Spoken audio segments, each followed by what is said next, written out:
فاطمہ ایک چھوٹی بچی تھی جو اپنے والدین اور دو بھائیوں کے ساتھ ایک چھوٹے سے گاؤں میں رہتی تھی۔ گاؤں کے لوگ اسے بہت پسند کرتے تھے کیونکہ وہ نہایت ایماندار اور سچائی پسند تھی۔ ایک دن فاطمہ بازار سے لوٹ رہی تھی کہ اسے راستے میں ایک چھوٹا سا پرس ملا۔ اس نے اٹھا کر دیکھا تو پرس میں کافی رقم تھی جو کسی کے لیے بہت اہم ہو سکتی تھی۔ فاطمہ نے سوچا کہ اگر یہ رقم اس کے پاس رہی تو شاید کسی ضرورت مند کی پریشانی بڑھے گی۔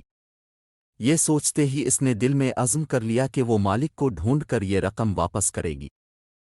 فاطمہ نے اس علاقے کے لوگوں سے اس پرس کے بارے میں پوچھنا شروع کیا۔ کافی کوشش کے بعد اسے ایک خاتون ملے جو اداس اور پریشان تھیں۔ جب فاطمہ نے انہیں پرس کے بارے میں بتایا تو انہوں نے خوشی اور شکر گزاری کے ساتھ اس سے پرس لے لیا۔ خاتون نے فاطمہ کو انعام دینا چاہا لیکن فاطمہ نے انکار کر دیا اور کہا، میری خوشی اس میں ہے کہ اللہ تعالیٰ نے مجھے امانت داری کا حق ادا کرنے کی توفیق دی۔ یہ سنتے ہی سب لوگ حیران ہوئے اور فاطمہ کی ایمانداری کو سراہنے لگے۔